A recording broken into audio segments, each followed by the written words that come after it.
Novus, the new voice. Vox Novus, the new dimension. Vox Novus, thought and movement leaders who will share from their experience and offer tools to help us navigate our rapidly changing world. My name is Victor Fuhrman. Welcome to Vox Novus, the new voice. Is your money smiling? Is your relationship with money a happy relationship? My guest this week on Vox Novus, Ken Honda, says you can have a life of abundance if you change your relationship with money. Ken Honda is a best-selling self-development author in Japan, with book sales surpassing 7 million copies since 2001. He is sharing his work with English-speaking readers in the United States and beyond. His website is kenhonda.com, and he joins me this week to share his story and best-selling book, Happy Money, the Japanese Art of Making Peace with Your Money. Please join me in welcoming Ken Honda. Welcome, Ken. Thank you, Victor. What an honor. I feel so excited to be here.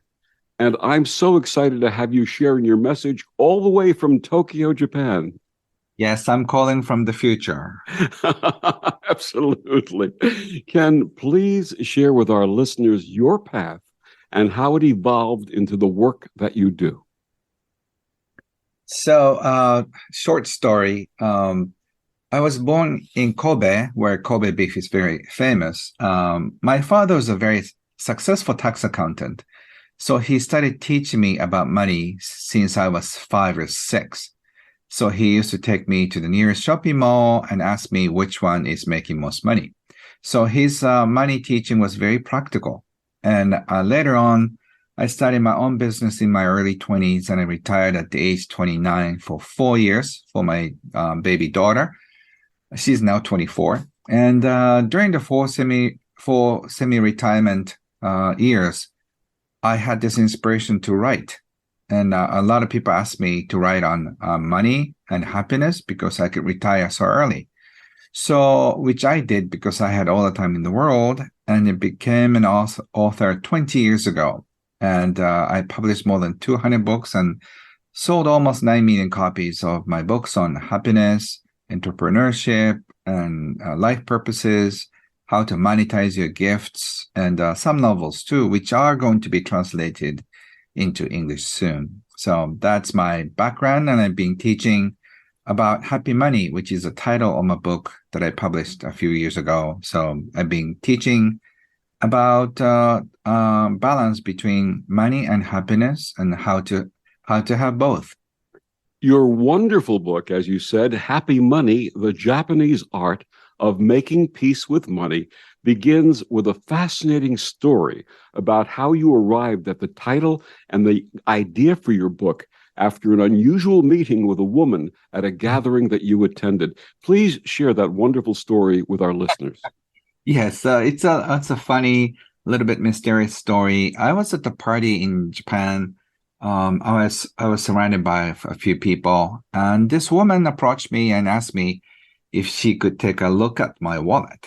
And it might sound a little strange to Westerners, but at the time, people were obsessed with the celebrities' wallet. Like wouldn't that be interesting how your president, does he or she even have a wallet? And, famous people like Justin Bieber or Tom Hanks, what kind of wallet they have.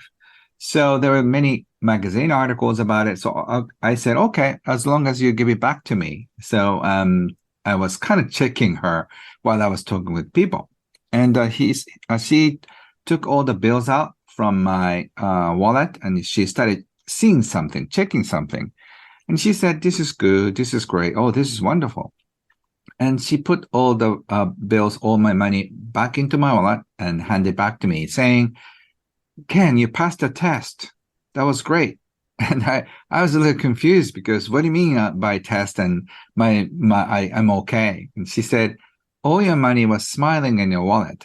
That means you must have made a lot of people happy and received money. That's why your money is smiling. And she said, on the other hand, a lot of people's money in their wallet are crying or are angry because they're not doing what they love to do, or they sometimes cheat on other people and then get money. So that kind of money in your wallet is crying or angry. And that really changed my mind because later on, that night, I went into deep thinking like, if money could be smiling, it could be um, crying or getting angry. I was thinking of many friends and my teachers whose money would be smiling or crying. And that's how I sort of started viewing money as energy.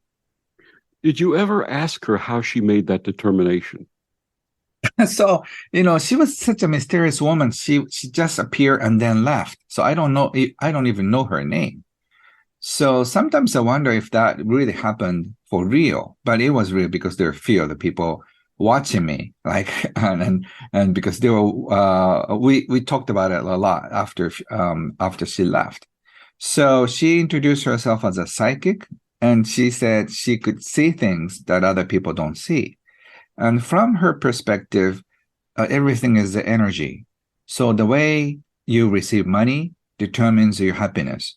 So if you receive happy money, that means you made some people laugh or smile or entertain them. And as a result, get that happy money.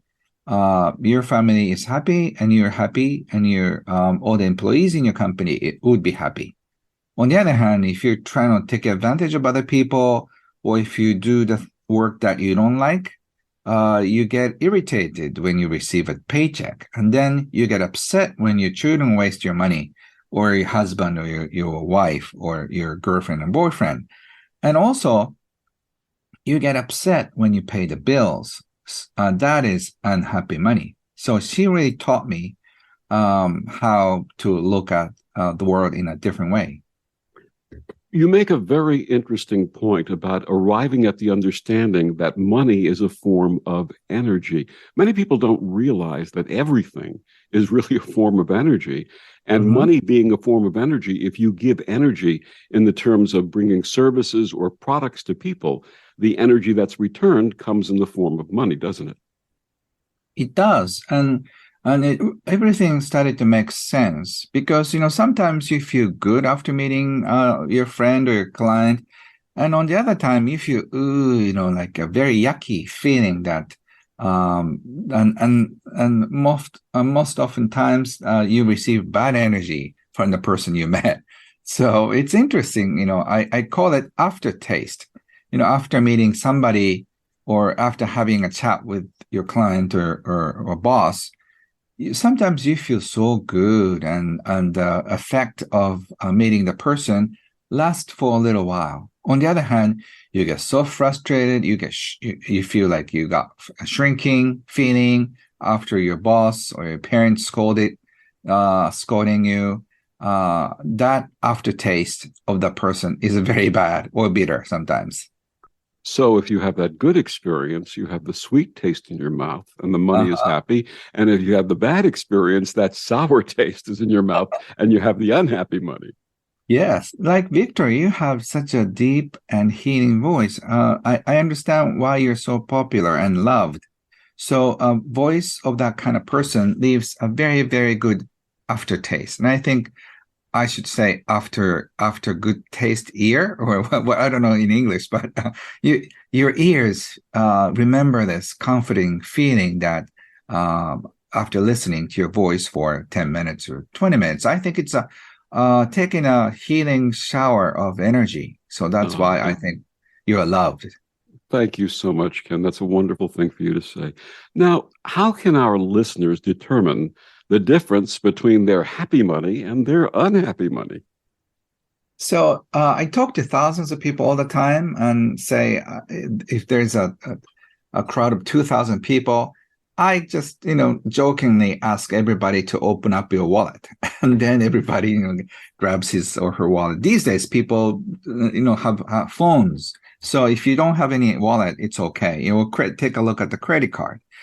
And if you take a look at your credit card, and then If you feel happy, you're in the flow of happy money.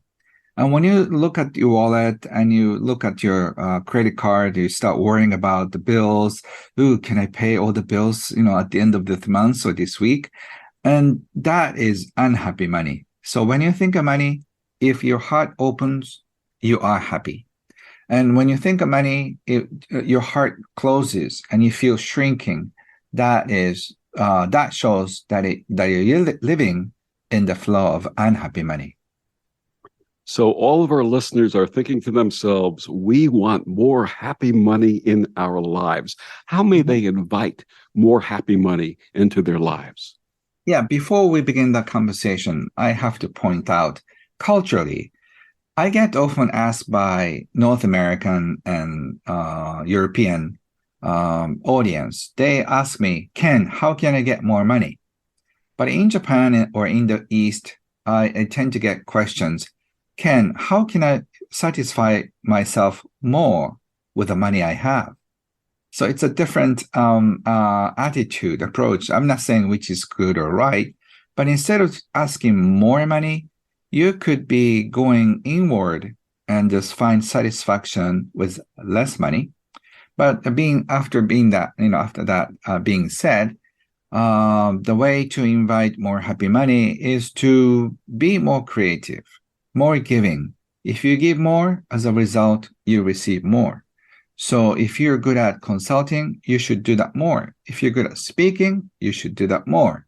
If you're good at listening, you should listen more.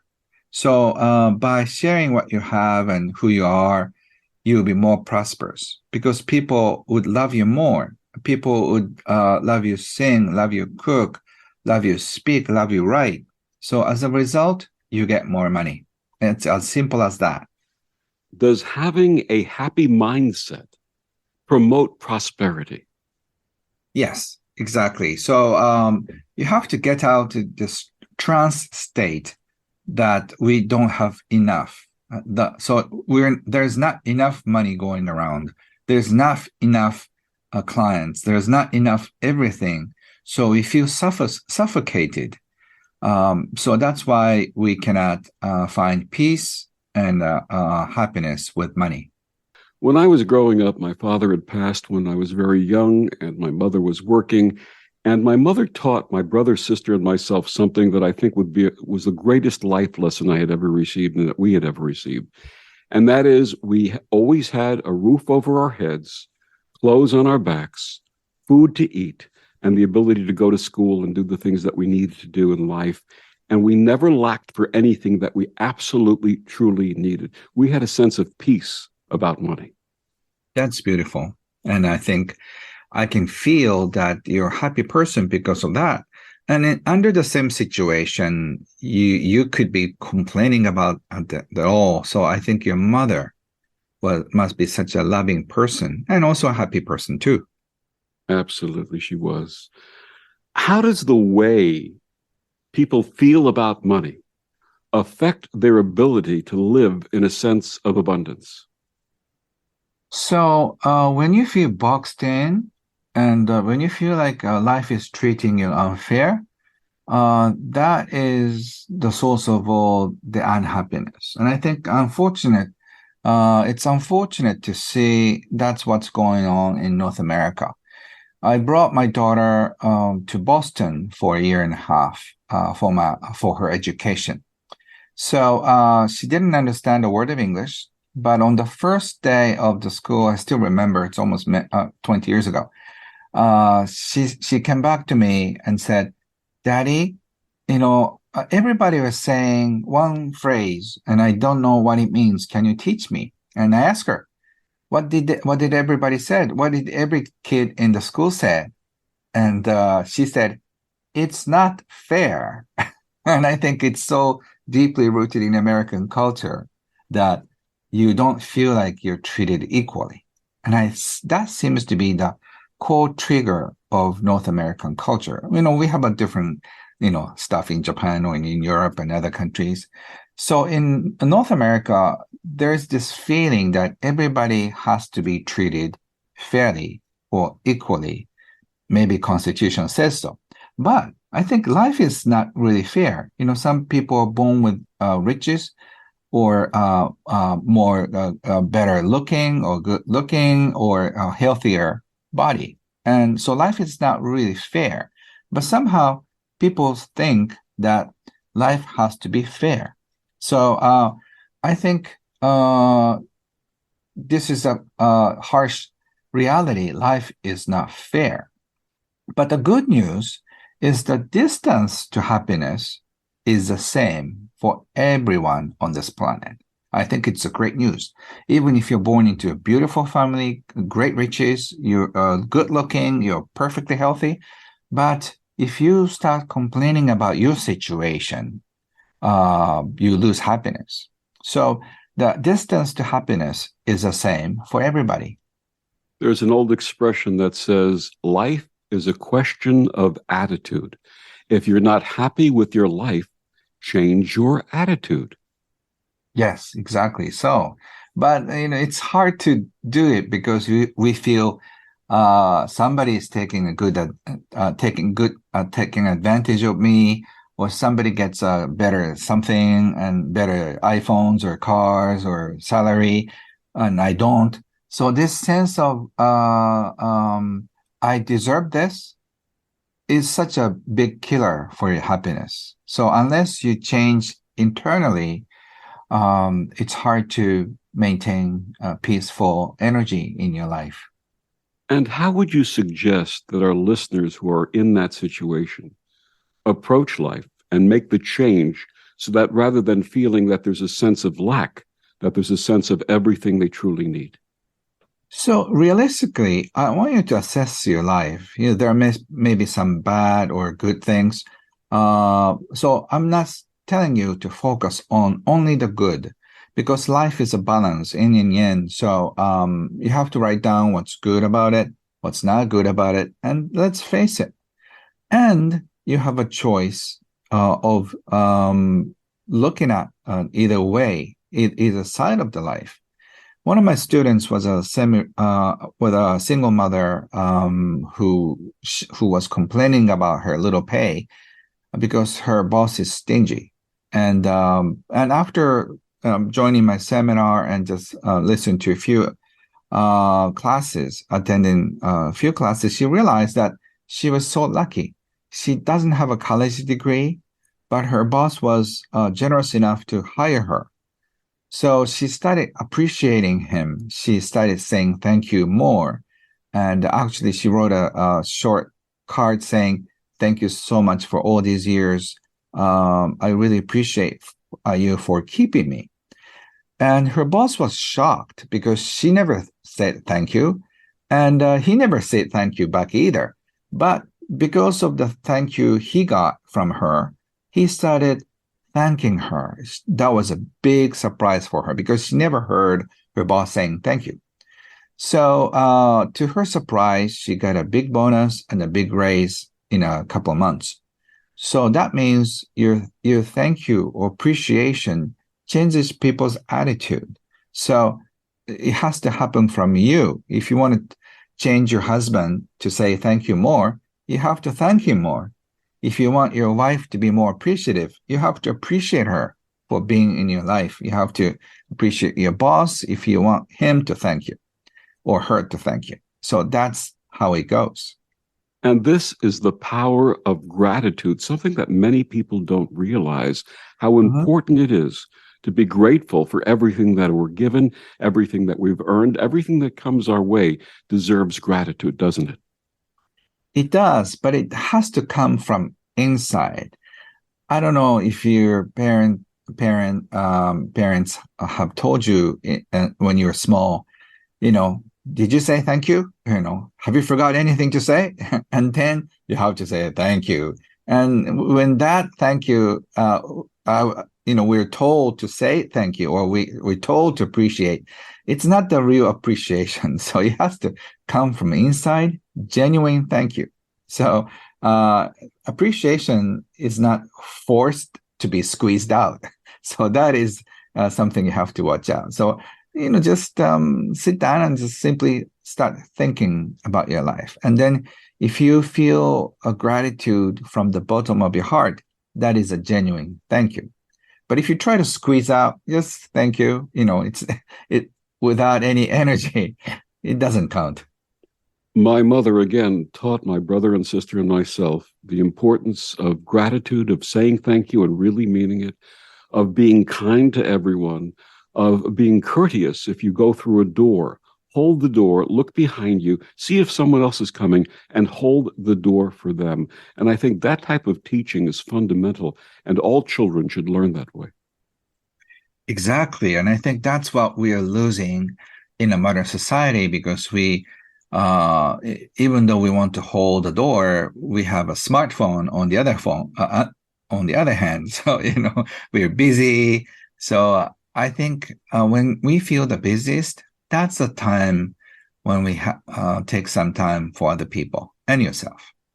Absolutely. And I find that when I'm going to a coffee place and get a cup of coffee, I'll ask the server, what's your name, if they don't have a name badge on, or if they have a name badge on, I'll see their name. And after I'm served, I'll say, I'm grateful to you. Thank you so much for this wonderful cup of coffee, and mention their name. And the smile that comes from these people is worth everything. Thank you, Victor. I think you're such a beautiful soul. And I wish everybody on this planet is like you. I think there will be no war, no fighting. And that is a world I imagine that people appreciate one another. Absolutely. And I think I don't see myself as anything special, but I think that the teaching that I received from my mother, which I passed on to my children and also express in life, is something that if one person does it, then another person does it, then another person does it, it starts a chain reaction. And we see a world of gratitude, of compassion, and love. Yes, and I think it has to start from somebody. That's why I started this huge experiment 20 years ago. What if you start writing out of love? And I had no skills, I had no knowledge about publishing, but I just started out of genuine love. And my audience grew. So I think when you have so much love for others, I think people love you back. So I think it's a love, two ways, both ways. So if you want love, you have to give love. If you want money, you have to give money. Absolutely. The wisdom of my guest, Ken Honda, his book, Happy Money, The Japanese Art of Making Peace with Money. Ken, please share with our listeners where they can get this book and all of your books and find out more about you. Thank you. Whenever I go visit a bookstore somewhere in the world, I find it so much joy in finding my books in a self-help business section. Happy Money has a yellow smiley face book cover. Pretty much all the bookstores in the world, or you can order in Amazon. It's now in 27 languages and 55 countries. And your website, Ken? Oh, it's very simple. You can Google kenhonda.com, and then I'm translating a lot of information into English, and a lot of them is free. And so you can just check my interviews, past interviews, and all that. So you can probably learn a lot from Happy Money because it doesn't cost you anything. Just appreciate your money. So that kind of articles are in my website. So if you're interested, please go check it out. And we'll be back with more of Ken and Happy Money after these words on the OMTimes Radio Network. Free your mind with OMTimes Radio, IOM FM. OMTimes Magazine is one of the leading online content providers of positivity, wellness, and personal empowerment. A philanthropic organization, their net proceeds are funneled to support worldwide charity initiatives via Humanity Healing International. Through their commitment to creating community and providing conscious content, they aspire to uplift humanity on a global scale. OMTimes, co-creating a more conscious lifestyle. Back with Ken Honda, we're talking about his book, Happy Money, The Japanese Art of Making Peace with Money. Ken, you talk about the myth of scarcity. What is that? So a myth of scarcity is very simple. When we think of money, do you feel there is so much enough? Or do you feel like, oh, I feel squeezed, I feel frustrated. So when you feel that certain thing is not enough, that's when you believe in scarcity. And so that's what's happening in the world, and that's happening in our personal life as well. And it's so unfortunate because money flows like water. So if you just take a look at money as energy, you realize that there's enough energy coming in and going through, but we feel like there's always not enough. So that feeling really bothers you and also hurts you. Do wealthy people have that sense of scarcity? Some people do. I met many millionaires and billionaires for my book interviews. And for example, one of my millionaire friend I interviewed, I asked a question: when did you start feeling that you are wealthy? He has a public company and thousands of employees. So I thought maybe in his early 30s or 40s, or when his public company became public and started trading publicly. And to my surprise, he said, "I don't think I'm wealthy." Oh, what? And he said, "Can't I don't have a private jet." And so his definition of being wealthy is having a private jet.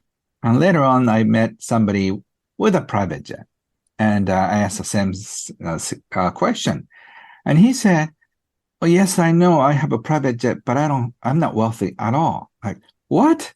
And he told me when he pulls over to the special terminal for private jets, he feels so small because his private jet is the smallest among all the big ones. So he feels such a failure. So that's scarcity mentality, because he's complaining, my plane seats only 5 people, so it's a tiny car. So that's what's happening to wealthy people.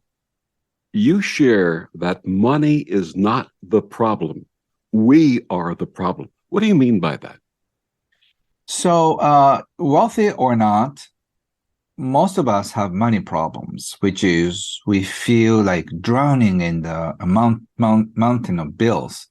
So your kids demand more allowance money, and then they're going to college soon, and you are heavily in debt with mortgages.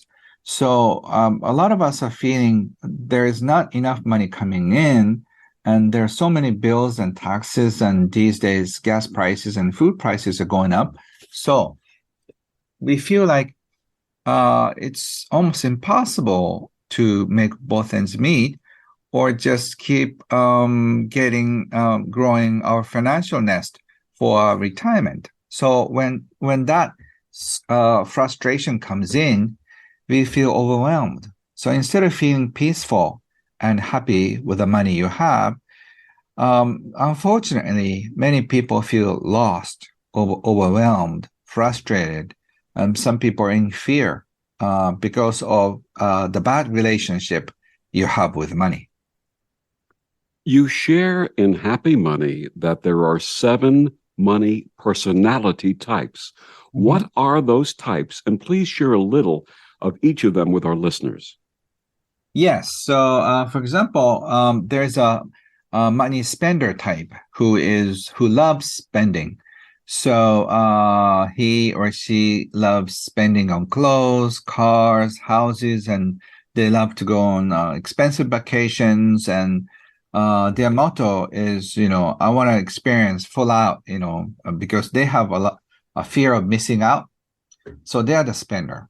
And also they are savers. So they love saving money. When they get an extra income, they start saving. So these people don't go out on parties. They don't buy expensive stuff. They don't even buy things. And so they will spend less money. They love cutting out coupons, getting good deals, So their life focus is on saving money.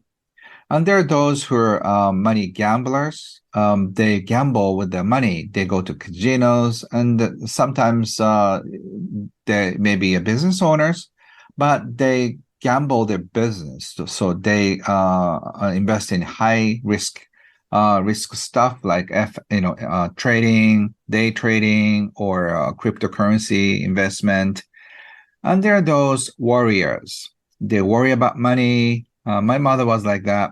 She used to ask me, she passed away a few years ago, but she always asked me, are you okay with the money? Did you pay all the bills? So, Mom, I'm okay. I'm making enough money, so I'm not worrying about that. You are the one who worries about that. So they worry about not only themselves, but they worry about their kids and their relatives and the whole world. And there are all people like hippie type, and also there are money indifferent type, like college professors and school teachers and police people. They don't know how much money they make. One of my college professor friend, he dropped his wallet, and then somebody reported to police. And then it took police some time to figure out the phone number and stuff. So my college professor friend got a call from police station, and after like 4 days, he realized that he had lost his wallet. So he's so indifferent to money. So he commutes to his college by on foot.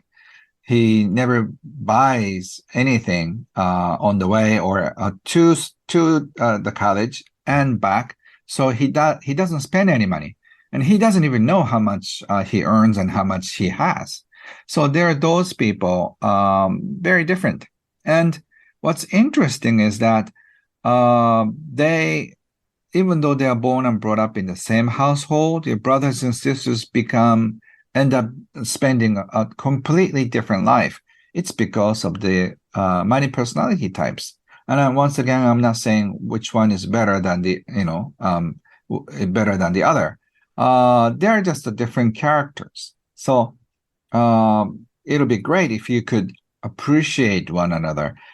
Each type has pros and cons, but the tragedy and also comedy is that the opposite side of money types get attracted, and also they end up getting married. And a few years later, they come to my session and asking for help because the same reason that they are attracted to one another could be the source of the divorce. So it's so funny sometimes. I've known both men and women who were the spender types and would go out and buy clothes and more clothes and more clothes and more clothes. They had closets that were overflowing with clothes, but they kept doing this. And when I asked one of these friends, why do you do this? The response was, it makes me feel good. It's filling something within them that they feel is missing. Mm-hmm. Yeah, so true. So like 5 more clothes or 2 more cars don't fill their hole in their heart. But they keep doing it in hopes that someday their holes will be, buried with all the things that they buy. But unfortunately, that doesn't happen. So a lot of people try to compensate by making money, by saving money, by spending money, and by being indifferent to money. But unfortunately, the tactics doesn't work. Unless you heal your money wounds from the past, you cannot completely have a healthy relationship with money. You've said that when we earn and spend money, we do so either with love or fear. Please explain. So every communication has only 2 sides, love or fear. So when you make money, do you do that out of love? If you do that, like if you're a baker, if you just a baker, you get up early in the morning and think about the customers who would come in a few hours, and they start at 4 a.m. and start baking things. So their job is the action of love. And I think, Victor, what you do, it comes from love. It's just a complete service because you love to share what you can. I think that's you shared with me a little bit earlier. That's why you come out of a retirement, because retirement is too boring. Like giving what you have and sharing what you do is far more exciting and fun. Isn't that, Victor? Absolutely. And it also is about having purpose. Yes, exactly. So that's a kind of people who do everything out of love. So the other one who do everything out of love, fear, is that they are afraid of money. That's why they take on any jobs, even though it's a low-paying job, to bring food on the table. So the own fear that got you into this job you hate, you feel like you're boxed in. And then everything becomes fear. So when you spend money, you feel fearful because once you let go of the money, you have less money. So when you receive money, you're fearful. When you spend money, you're fearful. So this fear, it becomes like a chain reaction in your system. So fear feeds another fear in other areas of your life. That's why you have to watch out what kind of motivation is behind what you do. So, what does it mean to have a loving, abundant relationship with money? So there are only three relationships with money. Either you become a slave to money, which is like 95% of us. And a few percent of people, like maybe 2 or 3, they made it. They have a lot of money. So they become a slave owner. So, you tell people what to do, what not to do. You can slap people's face with your money. So those people think you can control money or you can control other people. The third relationship is becoming a friend with money. So if you become a good friend with money, that means you do what you love, and then money comes in. Sometimes money doesn't come in.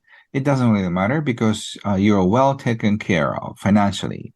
So that means that whatever you do comes out of love.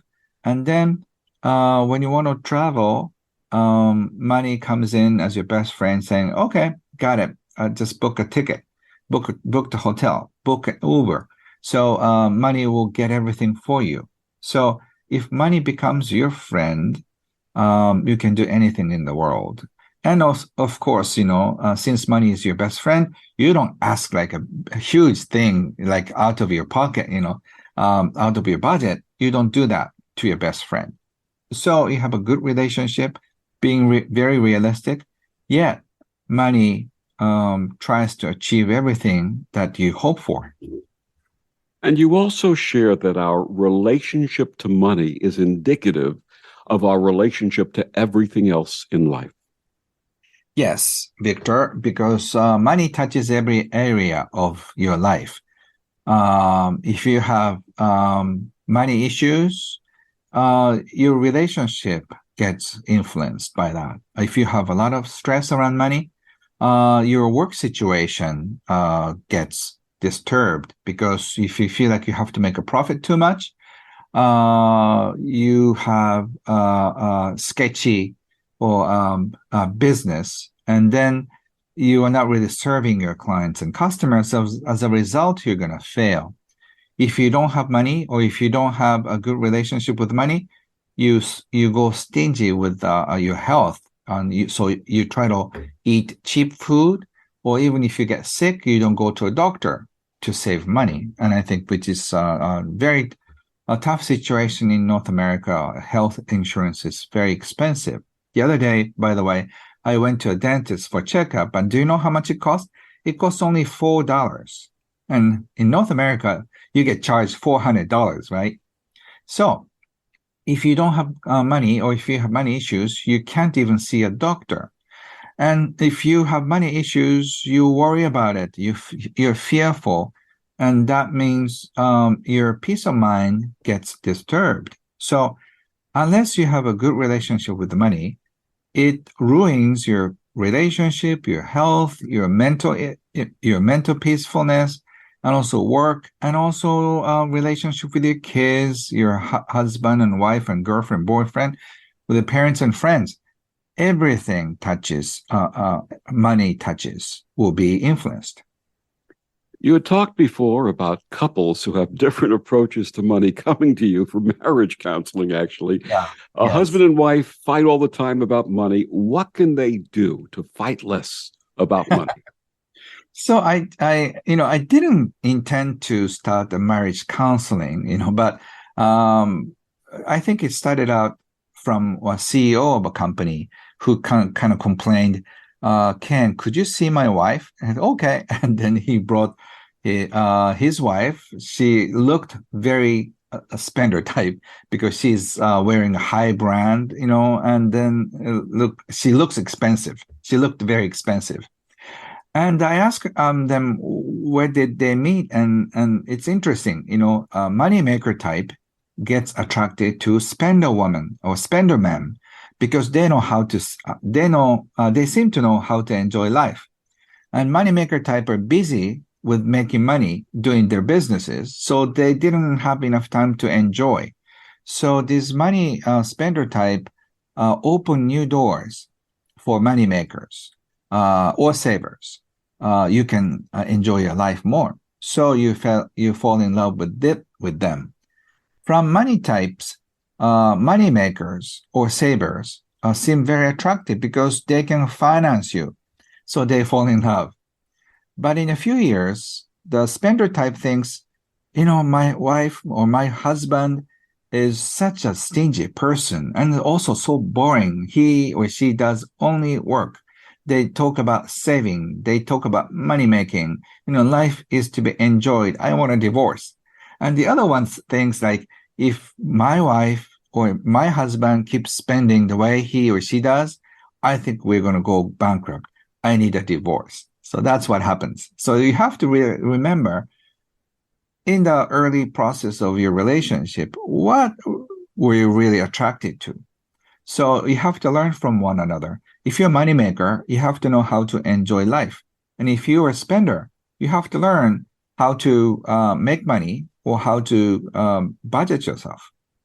And in the balance, they find their romance back again. My guest is Ken Honda. His book, Happy Money, The Japanese Art of Making Peace with Money. We'll be back with more after these words on the OMTimes Radio Network.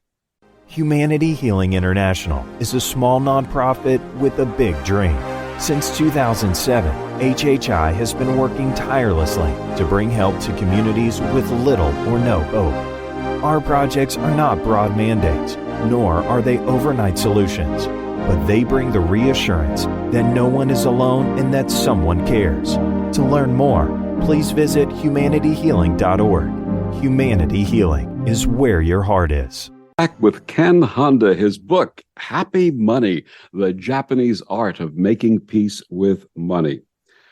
Ken, I've heard of families fighting over property, especially after a loved one passes away. What can families do when there's a fight about who gets the property?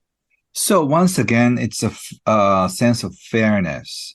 Like my father passed away, and also my mother passed away. Three of us, my brother, my sister, we sat down at a table, and it took us only 5 minutes to decide what to share, because we have such a strong bond.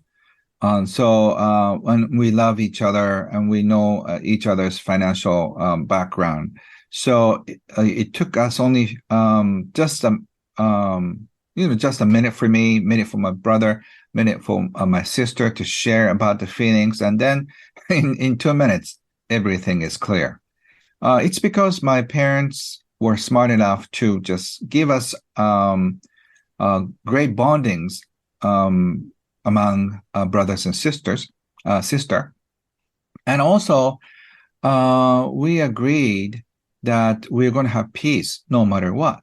Unfortunately, not many families, North America, Europe, and Arabic countries, and Chinese and Japanese, everywhere, parents don't think about their kids, and they don't think about their loved ones, so they can have peace after your passing.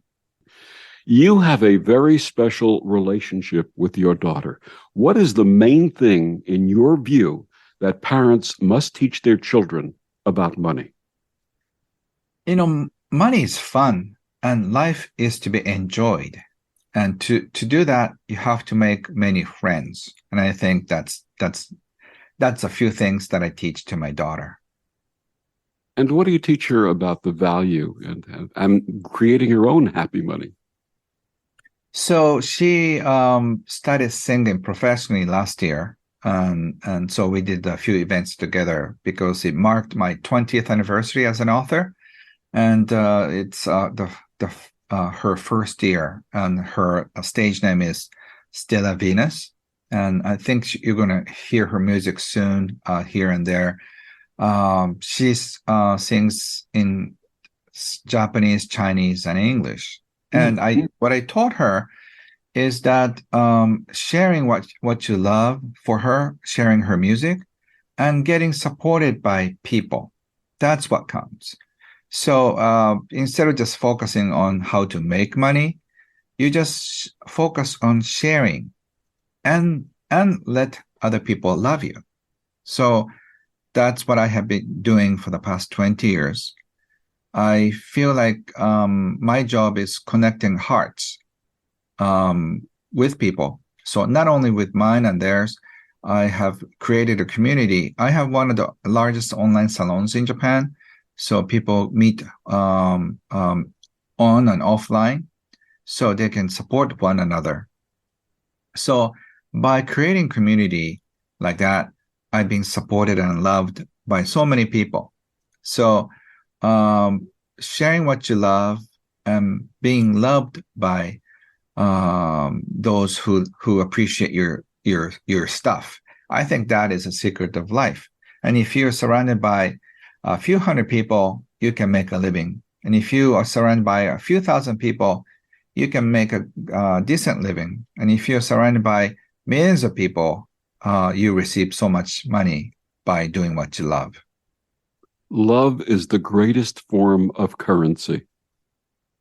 Yes, in a sense. And then I teach about visible assets and invisible assets.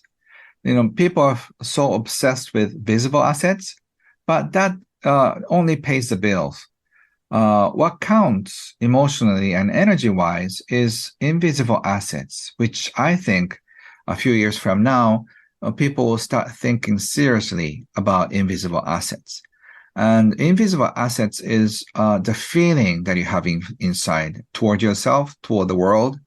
So if you have a big invisible assets and have deep connection with people, spiritually and energetically, your life is in heaven. But unfortunately, a lot of people try to increase their visible assets and ignore about invisible assets. That's why they feel a big hole in their heart. And you need to buy things to bury the hole. So there's a spiritual element to money. It is, because it's not just numbers. That's how interestingly a lot of con artists die in such a tragic way. Not many people finish happy life. Is there a paranormal or a magical aspect to money? Yes. In fact, I've written a few books on that as well. Maybe Western people would understand that too, but I think it's a common knowledge that a lot of lottery winners end up killing themselves or end up losing everything. It's because the lottery money carries a greed. A lot of people want money. So think of millions of people giving you the curse, so lottery money comes with a curse. Is happy money different for senior citizens and for children? I think it's the same. I always talk about happy money. One of the example is your grandpa, grandmother. send you some money with a card, and he or she enclosed $10 and with a card, and it says, buy whatever you want, with this money. And you just smile because, and grandpa, I can't buy anything with $10 these days. But this, happy money feeling is so important. So it doesn't really matter if you're 5 or 85. Happy money is happy money. And I think it skips generations because, sometimes what your grandfather left will come back to you. I had one time had a very interesting story. His grandfather was a very successful businessman, but he was a third generation, so he was not good in business. So he lost everything and he filed bankruptcy. And after a year or two, they moved from a big mansion to a small apartment.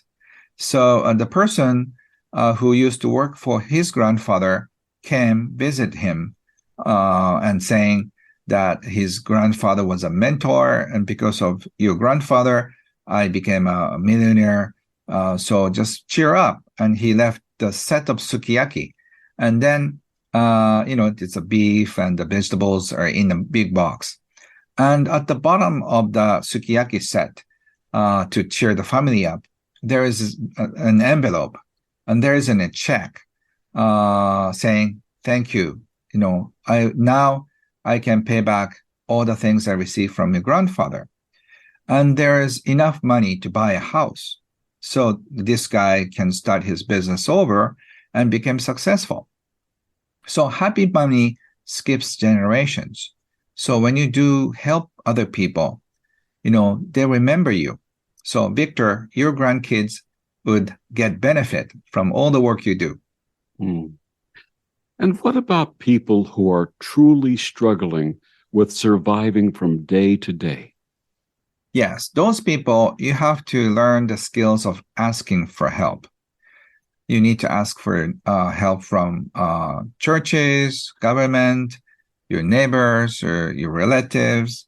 And also at the same time, you have to start seriously thinking how to get out of the situation.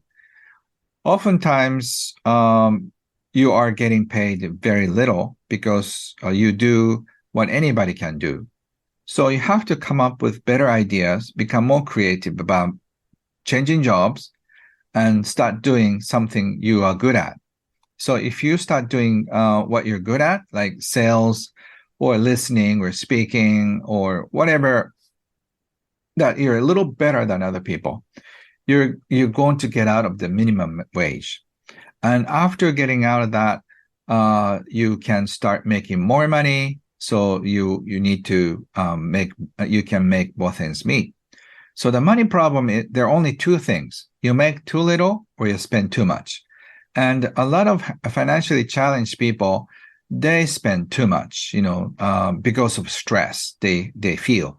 So their favorite time is go out to a dollar shop and then they buy a lot of things, and then they lose money. So for those of you who are struggling with money, when you open up your wallet or pay for something, you have to seriously ask yourself, if I don't buy, am I going to die tomorrow? And most often cases, you're trying to buy it out of just trying to get rid of your stress, or trying to get off your stress. You eat. So if the answer is no, don't do it. And if you can do that 2 out of 5, you have more money in your bank account at the end of every month. And after a few months, you feel like you're a little bit above, the water level. And then instead of being drowning in the bills, you can breathe. So you have to really confront yourself that way. The Wisdom of Ken Honda, his book, Happy Money, The Japanese Art of Making Peace with Money. Ken, one more time, please tell our listeners where they can get your books and find out more about you. Thank you. Victor. You can find my books. You can Google Ken Honda in Amazon on major bookstores. And also, you can find all the information at kenhonda.com, Ken, Honda as in a car. So it should be simple to find my information. I'm translating a lot from Japanese into English, so people can benefit. I've written so many books on how to find what you love, and one of the million sellers is do what you love and make sure money follows you.